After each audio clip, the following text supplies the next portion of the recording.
Hello बच्चों, कैसे हैं आप लोग। उम्मीद करती हूँ सब बहुत अच्छे होंगे और अपनी पढ़ाई कर रहे होंगे। और कल की वीडियो जो पहले की वीडियो है वो आप देख भी चुके होंगे, जिसमें हमने आपको वर्णात्मक प्रजनन के बारे में बताया था कि अच्छी नस्लों की भेड़ों को जनक के रूप में चयन करना वर्णात्मक प्रजनन कहलाता है। ठीक है, आज हम पढ़ेंगे कि जो भेड़ें हैं उनसे जो ऊन मिलती है, जो उनके बाल होते हैं, उसको उनसे हम इतनी कलरफुल सी रंगीन सी ऊन कैसे बना पाते हैं।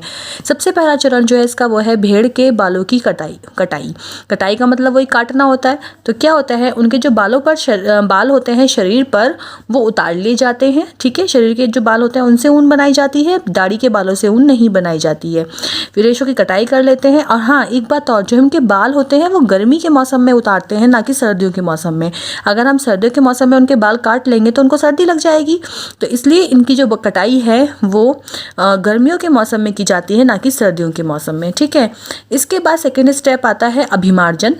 अभिमार्जन क्या होता है, जो हमने काटे थे बाल, उन बालों को पानी की टंकियों में डालकर अच्छी तरह से धोया जाता है। धोने से क्या होता है, उसकी जो चिकनाई होती है, धूल होती है, गर्द होती है, वो सब निकल जाती है। इस प्रक्रिया को बोलते हैं अभिमार्जन। ठीक है, और आजकल जो ये प्रक्रिया है ये मशीनों के द्वारा भी करी जाती है।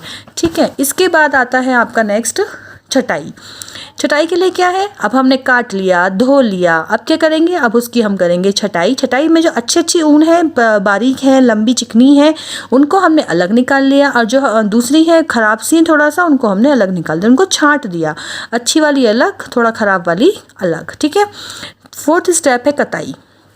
कताई में क्या करते हैं, अब देखो हमारे पास बाल हैं बारीक बारीक से ना, अब इसको हम काट के एक धागा सा बना लेते हैं इस तरह से।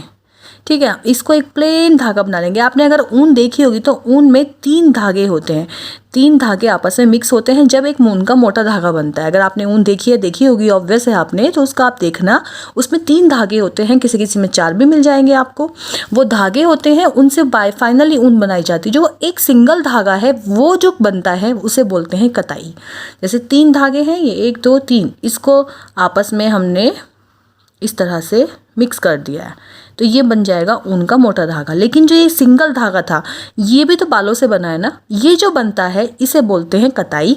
कि जो कोमल फूले हुए होते हैं उनके ऊन के धागों के रूप में कताई की जाती है। इसके बाद आता है रंगाई।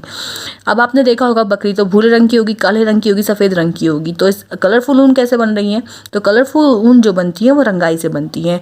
उनमें रंगाई की जाती है, उनके धागों को रंगा जाता है। ठीक है, और लास्ट स्टेप आता है इसका ऊनी धागा बनाना।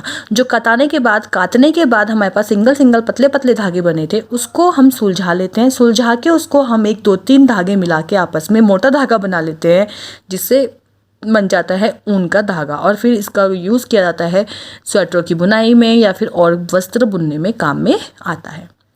आपको ये समझ में आ गया होगा, क्योंकि इसका टॉपिक ही आपके क्वेश्चन में है पीछे।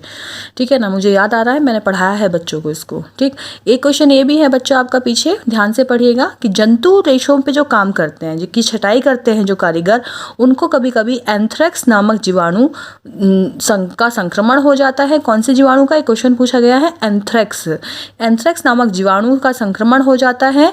और इसके बाद इससे जो रोग होता है वो सोर्टर्स रोग हो जाता है। किस में हो जाता है, जो जंतु रेशों की छटाई का काम करते हैं। ठीक है, कौन सी जीवाणु से होता है, एंथ्रेक्स नामक जीवाणु से होता है, सोर्टर्स रोग हो जाता है। ठीक है, इसके अलावा बच्चों मैंने एक टेलीग्राम चैनल पर भी आप मेरे को ज्वाइन कर सकते हैं, और जिससे कि आपको सारी वीडियोस लगातार मिलती रहें और आप इजली सब चीज़ों से अपडेट होते रहें। सो join my Telegram channel and keep watching the videos.